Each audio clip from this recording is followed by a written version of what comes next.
Hi guys! Welcome to another condo serye. As you can see, bed weather para kay Fluffy and Loki. So, meron ako ditong konting in-order na naman from Temu. And ito dumating kanina. So, medyo nagtaka ako kasi ang liit nung item. Ito yung in-order ko talaga. And then, nung dumating siya, ganito, medyo maingay lang guys kasi may construction sa labas. So, tingnan natin kung magiging katulad nung nasa website. Medyo pisa. Sana bumalik ayon. So, okay naman siya. Size medium. So, later itatry natin kay Fluffy pag medyo nagising na sila.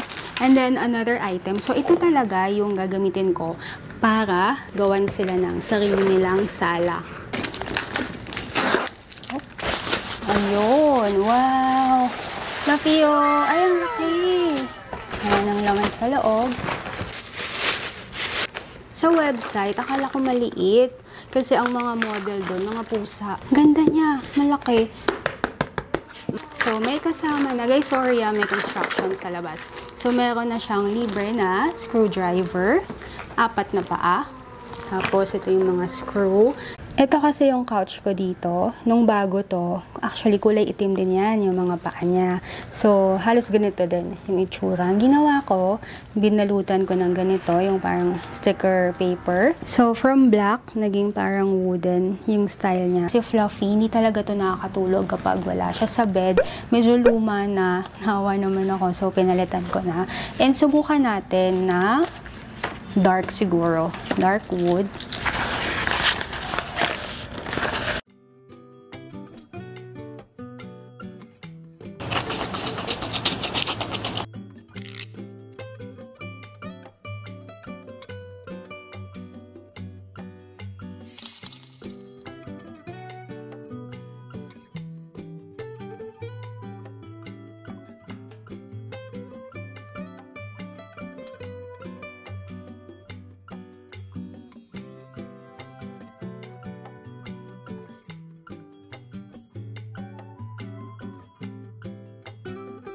So, ito na yung mga wooden feet using only sticker paper. Kapit na natin. So, styro material nga siya kasi malambot to.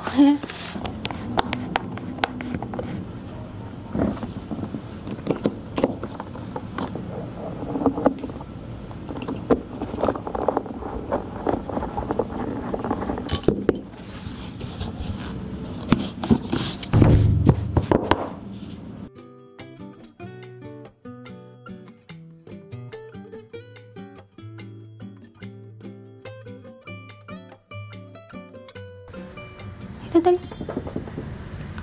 Up ka. Try mo. Wow, very good. Sakto ka, no? Medyo styro lang. Saktong-sakto ka. Ganda naman ng ouch. Saktong-sakto si Fluffy. Sakto ka.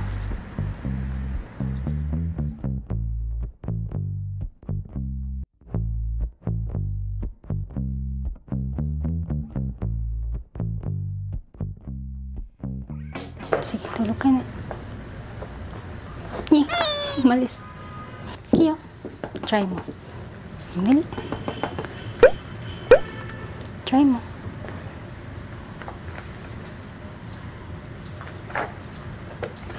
Wow.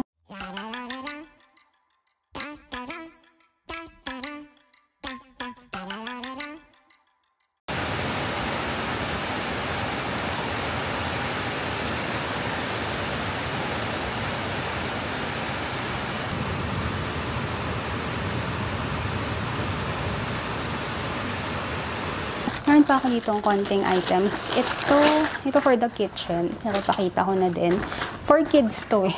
Meron siyang for adult. Meron for kids. So, this is for kids.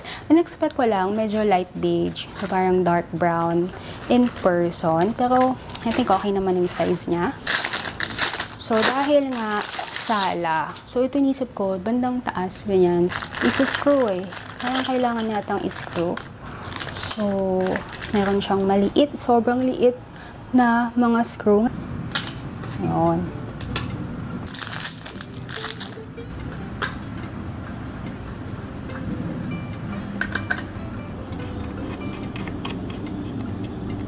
Ang ganda, manipis lang. Ang ganda. Dahil meron akong olive tree, gusto ko ding merong mini olive tree si Fluffy at si Loki. So ito nakakabili per branch, 80 pesos. Luma na to, hindi na ako bumiling bago since meron naman ako dito. At dahil ang team din ng sala nila ay team puti, team kahoy, medyo na-late na sila sa trend pero okay lang. So ito in-order ko din sa Temu. Ang size nito, small, merong medium, may large. Medyo nagkamali nga ako, dapat pala medium, medyo maliit siya. Tapos ang inclusion niya, may 3 paa na totoong wood. Hindi ko may kabit ah. Ayaw mo kabit. Nope.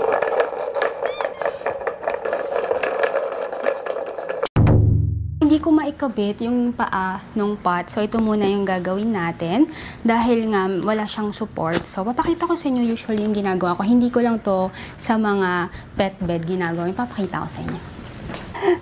Oh, baba mo na si Fluffy. So, ito, pinadala sa akin recently ng Lovito. Diba, pag order ka sa online, minsan naka-flat talaga. So, as in, flat na flat siyang ganyan. Kaya ang ginawa ko, gumawa ako ng pattern. And then, sinundan ko yon. Kumuha ako ng makapal na box. And then, gumawa ako ng 2. So, ang ginawa ko dito, nilagay ko dito sa ilalim.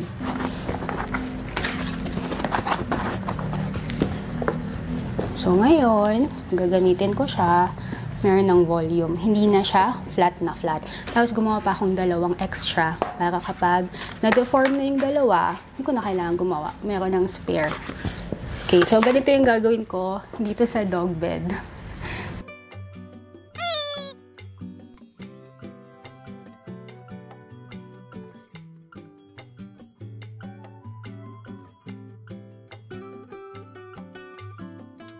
Kailangan natin ng cardboard. Ito medyo manipis nga eh. Scissors and ball pen.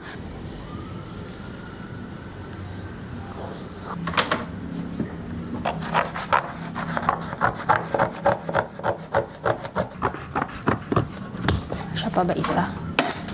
Dalawahin.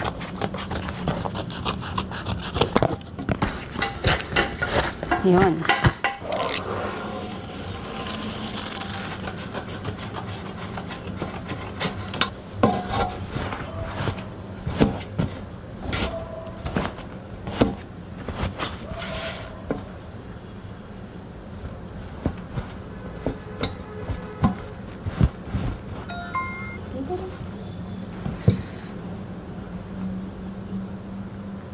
And for merienda, so last condo serie, di ba, matcha. So ngayon matcha na naman. This is from McDonald's. So McFlurry na matcha. Pero parang kulang yung pagka-matcha niya. Nilagyan ko siya sa ibabaw.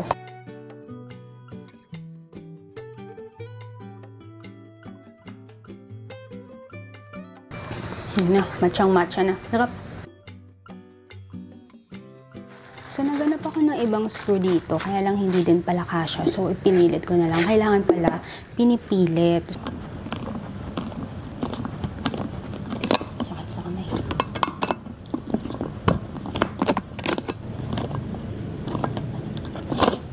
Medyo masakit lang sa kamay. Ayaw na naman. Sakit sa kamay. Ayaw.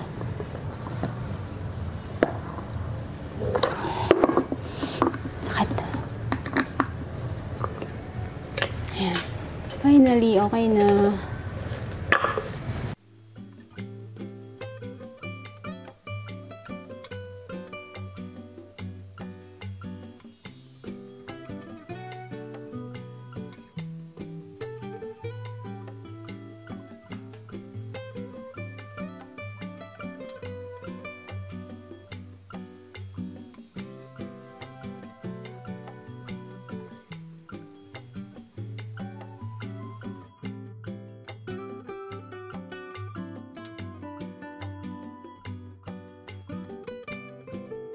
Another merienda while cleaning, avocado, fresh avocado with milk.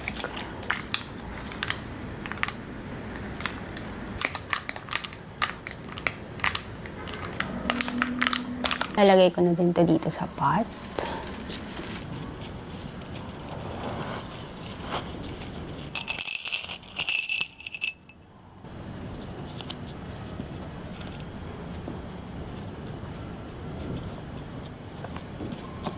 So, ito yung lumang bed ni Fluffy. And itetest natin kung pagtatabi-tabihin ko kung saan sila pupunta. Ayan. So, si Loki, nagpunta sa pink bed. Si Fluffy. Fluffy! Fluffy, come here, oh. Come.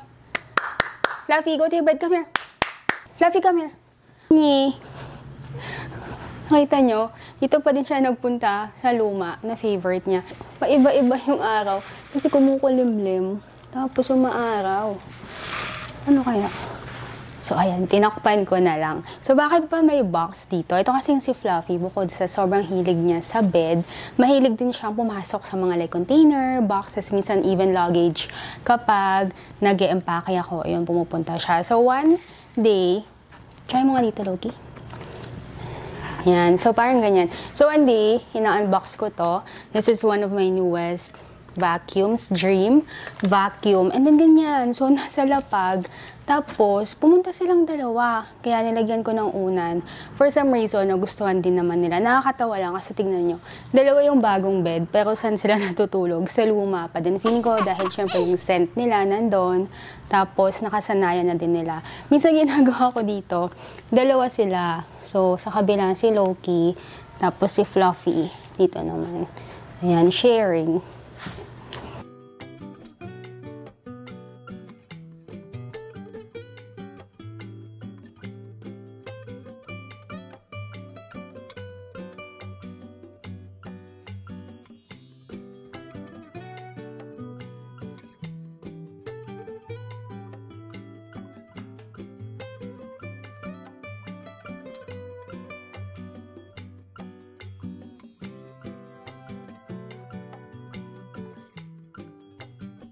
So, yun lang. Binilan ko sila ng mga bagong bed. Pero andito pa din sila sa luma. So, ang cute, no? Sharing. Parang nag-e-enjoy sila dyan. Pero for sure, itong gray, itatapon na natin. Come. Okay, come. Dito. Wow, very good.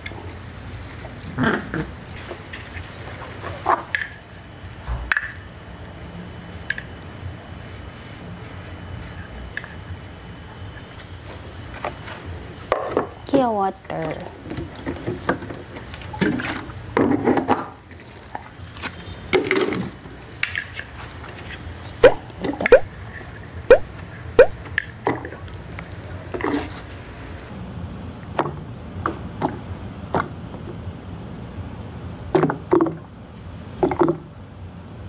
So, ito na yung little corner ni Fluffy at ni Loki.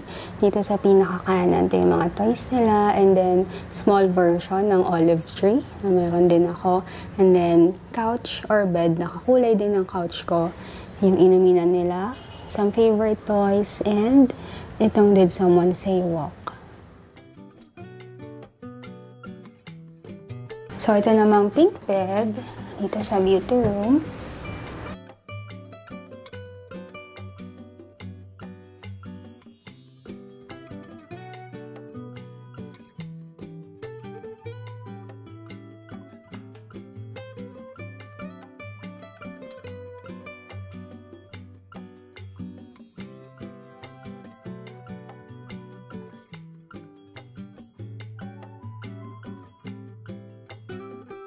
So, ito na yung corner ni Fluffy at ni Loki. Sala nila. So, pinaka nakakatuwa yung bed. Nakakulay din ng couch ko.